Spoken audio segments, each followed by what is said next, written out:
నేను ఒక పని చేసుకొని బతికేదాన్నండి. షాప్లో పని చేసుకోవాలి, ఇంట్లో పని చేసుకోవాలి, మన బుట్టి పిల్లల్ని చూసుకోవాలి. ఇంత చేసేటప్పుడు మళ్ళీ నన్ను అడిగితే ఎలా ఉంటుందండి? మీరే ఇంకా నాకు నిజంగా చెప్తున్నా, నేను మెంటల్గా అయిపోతున్నానండి. మీరు నమ్మితే నమ్మండి, లేకపోతే లేదు.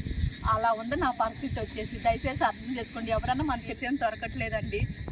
అసలు ఏం చేయాలో కూడా అర్థం కావట్లేదు. పిల్లలు చూడకపోతే నేను అయిపోతున్నాను. మళ్ళీ ఇల్లు మారాలంటే కష్టం అయిపోతుంది కదా. అందుకనే ఇల్లు మారుతా కూడా నేను చాలా అంటే చాలా అప్పుల పాలు అయిపోయా. నేను కేవలం మన బుట్టి పిల్లల కోసం ఇంకా బాగాలేదని చెప్పేసి ఇంట్లో తెచ్చిపెట్టి పగలు కూడా వస్తానే ఉంటున్నాం. మరి ఏం జరుగుతుంది అనేది అర్థం కావట్లేదు.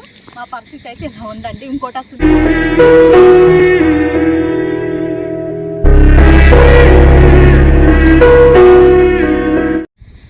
అండి, నేనైతే ఇప్పుడైతే పెళ్ళిలో ఉన్నా. మన బుట్టి పిల్లలందరూ పిల్లలైతే అందరికైతే అన్నం అయితే పెట్టేశానండి.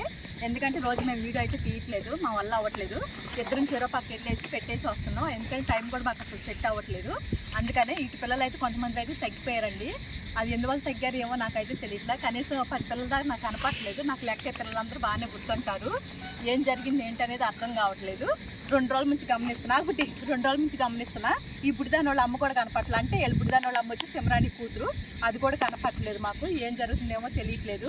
అక్కడే నేను పగలు కూడా వస్తానే ఉంటున్నాను. మరి ఏం జరుగుతుందో అనేది అర్థం కావట్లేదు. మా పరిస్థితి అయితే ఇలా ఉందండి. ఇంకోటి అసలు మెయిన్ రీజన్ ఏంటంటే నేను వీడియో చేయడానికి కారణం ఏంటంటే మన ఇంట్లోనే బుట్టి పిల్లలు ఉన్నారు కదా. ఆ బుట్టి పిల్లల గురించి అడుగుతున్నారు నన్ను. ఇంట్లోనే ఉంచేసుకోవచ్చుగా అనేసి అడుగుతున్నారు. అక్కడ ఫోన్ చేసి కూడా నన్ను అడిగారు. నాకు ఎక్కడ కుదిరింది అక్కడ నేను చెప్తానే ఉన్నా నేను. కానీ ఏదో ఒకటి చేయొచ్చు కదా అంటున్నారు. ఇప్పటికే చాలా ఇల్లు మారానండి నేను మన బుట్టి పిల్లల కోసం. మళ్ళీ ఇల్లు మారాలంటే కష్టమైపోతుంది కదా. అందుకనే ఇల్లు మారుతా కూడా నేను చాలా అంటే చాలా అప్పుల పాలు అయిపోయా. నేను కేవలం మన బుట్టి పిల్లల కోసం ఇంకా బాగాలేదని చెప్పేసి ఇంట్లో తెచ్చి పెట్టుకోవటం చూసుకోవటం అలా చేస్తానే ఉన్నా నేను. ఈసారి అయితే నేను గట్టిగా నిర్ణయం తీసుకుని నేను వాళ్ళతో చెప్పేసి నేను ఇలా తీసుకురాను అనే చెప్పాను నేను. మళ్ళీ వాళ్ళు వచ్చి చూసిన తర్వాత వాళ్ళు మనల్ని ఏదన్నా అన్నారనుకో కష్టం కదా. అందుకని ఇంకా వద్దులే అనుకుంటున్నాను నేను. ప్లేస్ ఎక్కడ చూసి పెడదామనేసి మళ్ళీ ప్లేస్ కోసం వెతికా కానీ మనసు అప్పట్లో నాకు ఏం చేయాలో కూడా అర్థం కావట్లేదు. అలాంటి పరిస్థితిలో ఉన్నప్పుడేమో మన బుట్టి పిల్లలకి ఆపరేషన్లు ఒకటి చేపించాలి. వాళ్ళు అడుగుతున్నారు ఆపరేషన్ల గురించి. అంటే వేరే వాళ్ళు ఆ రోడ్లో వాళ్ళు ఇలాగా కొడుతున్నారు చేస్తున్నారు అని చెప్పేవాటు వాళ్ళు చెప్తున్నారు చిన్న పిల్లల గురించి. అమ్మ ఏదో ఒకటి చేసి ఆపరేషన్ చేయించమ్మని చెప్తున్నారు. ఇటే మన ఇంట్లో బుట్టి పిల్లలు అసలు తల పగిలిపోతున్నాను. మీరు ఏదన్నా అనుకోండి. నేను అసలు కొంత కారణం కూడా అందుకని వీడియోలు తీయటం ఇవన్నీ కూడా నాకు చికాకు వచ్చేస్తుంది. ఇంకా ఎక్కువ శాతం మైండ్ మొత్తం ఇటువైపు ఉంటుంది కదా. ఇలా ఆలోచనల మీద ఉండిపోతుంది నాకు. అందు గురించి మీకు ఊర్లో ఎవరన్నా మంచిగా సపోర్ట్ చేసేవాళ్ళు ఎవరన్నా ఉంటే మనకి ఏదైనా ప్లేస్ కానీ ఆపరేషన్కి ఎవరైనా ముందుకు వచ్చి చేపించేలాగుంటే బాగుండని అనిపిస్తుంది. ఎందుకంటే సింగనగర్లో అడిగి అలసిపోయాను నేను. అక్కడ కూడా సరిగ్గా చైన్ కూడా చేయట్లేదు. అంటే పిల్లలకు పురుగులు అవన్నీ వస్తున్నాయి అని చెప్తున్నారు. ఇంకా ఏరే వాళ్ళు ఎవరున్నారు మనకి ఏదైనా షట్రన్ని ఇస్తే ఒక మేడం కూడా నాకు చెప్పారు. నిజంగా మనం ఏదైనా షట్టర్ చూసుకున్నాం అనుకోండి, ఆ మేడం డాక్టర్ గారిని కూడా పంపిస్తారు చక్కగా. ఇక్కడ మనం పిల్లలకు కూడా ఆపరేషన్ చేయవచ్చు.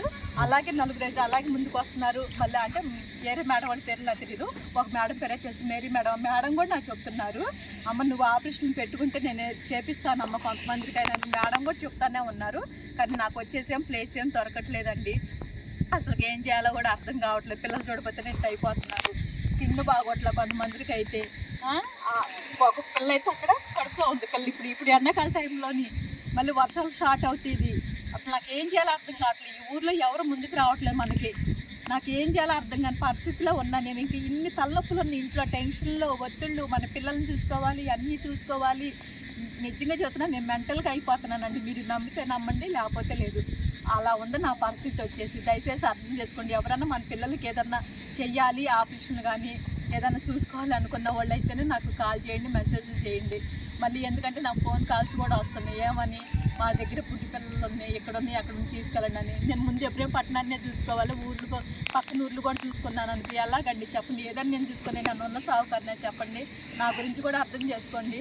నేను ఒక పని చేసుకొని బతికేదాన్నండి. షాప్లో పని చేసుకోవాలి, ఇంట్లో పని చేసుకోవాలి, మన బుట్టి పిల్లల్ని చూసుకోవాలి. ఇంత చేసేటప్పుడు మళ్ళీ నన్ను అడిగితే ఎలా ఉంటుందండి? మీరే ఇంకా నాకు సపోర్ట్ చేయాలి. నా దగ్గర ఏమైనా పిల్లలు ఉంటే నేను బాధపడుతుంటే సరేనండి మీకు మేము సపోర్ట్ చేస్తాం, మీ పిల్లలు మా దగ్గర పెట్టండి అనేసి అలా అడిగేవాళ్ళు ఉంటారేమో అని చూస్తున్నా. అలా మటుకు ఎవరు నన్ను అడగట్లేదండి. దయచేసి నా బాధను అర్థం చేసుకుని ఇది నా బాధ మాత్రమే నేను చెప్తున్నాను మీకు. నాకు ఎందుకో మీకు చెప్పాలనిపించింది. మీరు నా ఫ్యామిలీ కాబట్టి నేను మీతో చెప్పాలనిపించింది చెప్తున్నాను నేను.